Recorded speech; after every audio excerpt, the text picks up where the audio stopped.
Going to be talking about raw land, the purchase of raw land. There's a lot of factors to consider when purchasing raw land, whether it's for residential development, like a house, or any commercial development.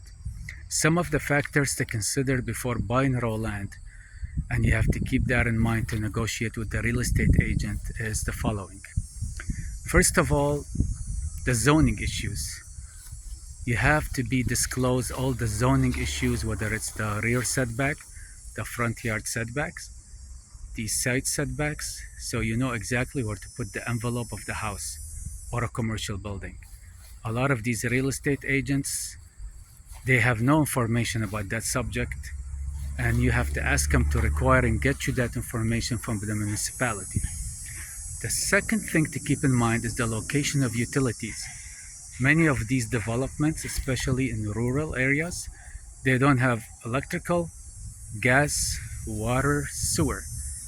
We had to do a lot of developments over the years where we had to spend month and month with local utility companies to bring the gas and the electrical to the job site. And a big issue is the water. A lot of these developments, they don't have municipal water. In this case, you have to hire a well drilling company, and you have to indicate the location of the well, whether it's in the front or the back of the property. Because these well companies, they carry heavy cranes and heavy equipment, and they need good access to the location where to drill the well. A lot of these wells can be up to 200, 300 feet long before you encounter good groundwater, suitable groundwater.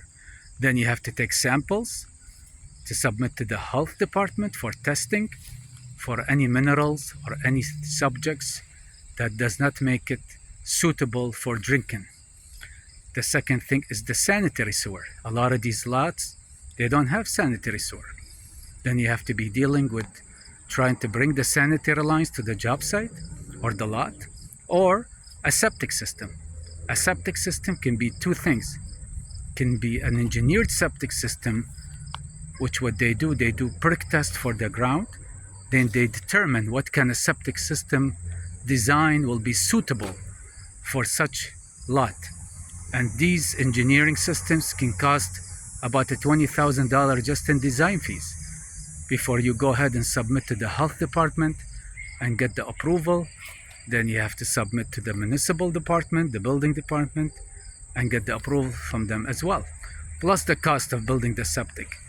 And a lot of these septic systems over the years, they failed. We've seen a lot of situations with homeowners. They call us after many years and their septic system failed, and you have to dig and build the whole system all over again. The second thing is woodland regulation.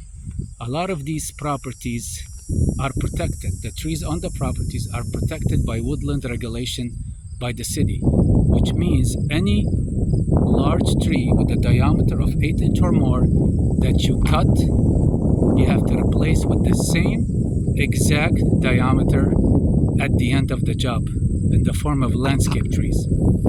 In one job, we had to replace over 50 trees that we had to cut because it was a heavily wooded site, and we had to cut all these trees and cut the land and clear it to make it ready for the development. Then there is the issue of wetland regulation.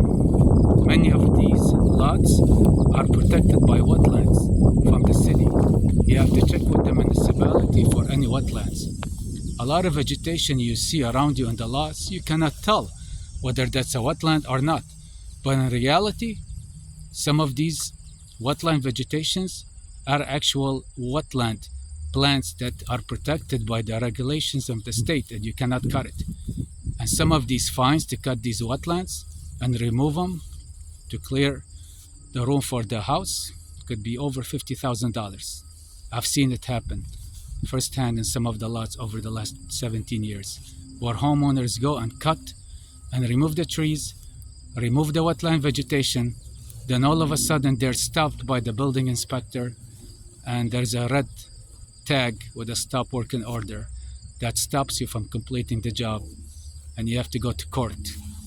And the fines for those courts are very, very heavy. These are some of the things you have to keep in mind before buying a raw land.